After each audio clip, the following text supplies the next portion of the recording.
Here to talk to us about some of the more exciting things happening with regulation is none other than Nick Day. He's the editor of CoinDesk State of Crypto newsletter. Good morning, Nick. Happy Thursday. Good morning. So Gary Gensler, he's out. We were just talking about ETH. He's out talking about proof of stake tokens again. What's Gary doing?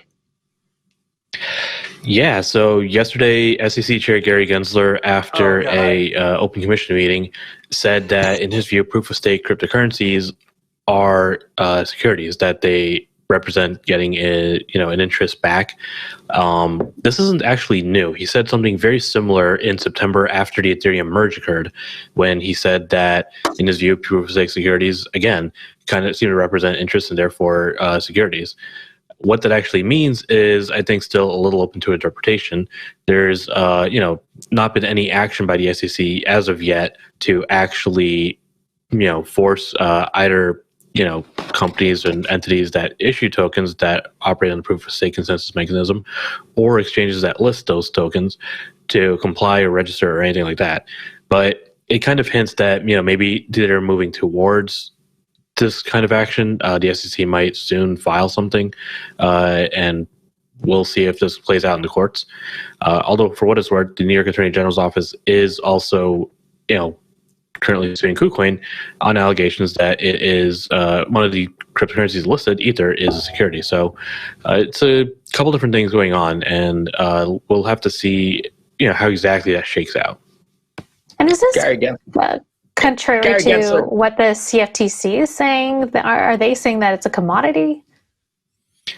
Yeah, the CFTC has long held a view that Ether is a commodity. There's Ether futures products, so obviously, you can't build that on top of securities. And the fact that the SEC has previously allowed that kind of thing to happen suggests that, sure, at one point, the SEC did not have a problem with Ether. Right now, what seems to be the issue is Ether's transition from proof of work to proof of stake. Regulators seem to be saying that changes the calculus somewhat as to whether it's a security or commodity. Also, for what it's worth, the CFTC does have to kind of defer to the SEC on this kind of thing. So even though the CFTC might say, yeah, we believe it's a commodity, recall that previous CFTC chairs said that, but it wasn't until the SEC agreed that the CFTC was able to approve things like Ether futures products. Nick, you're a transportation buff, and some of the stuff that Gensler is doing reminds me a lot of Bob Moses. I'm listening now to the Power Broker after many decades since I've read it. Do you find that with this latest statement that it's proof of stake is security from Gensler? Do you think that he's pulling a Bob Moses, where his word is law, damn be the legislators and other people in the executive branch, such as the CFTC? Do you think that he's going to ultimately push this through? And I mean, your personal take, of course. This is given that you've been following this as closely as anybody possible on Earth.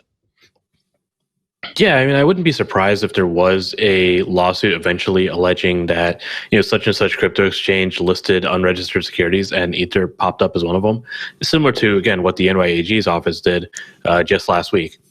As far as Congress and, the executive branch goes, I can't imagine the executive branch is going to get involved, and Congress does not seem to be in any kind of a hurry to, clearly define what in their view crypto assets should look like under securities law and commodities law.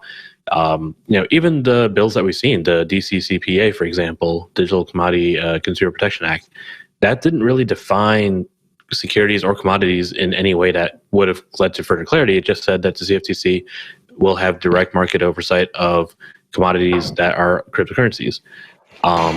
So this seems to be an area that, there's not a lot of, there's clarity from one point of view. If you accept the SEC's view, then it's perfectly clear which cryptocurrencies are securities and which are not. Most of them are securities, and very few of them are not, in the SEC's view.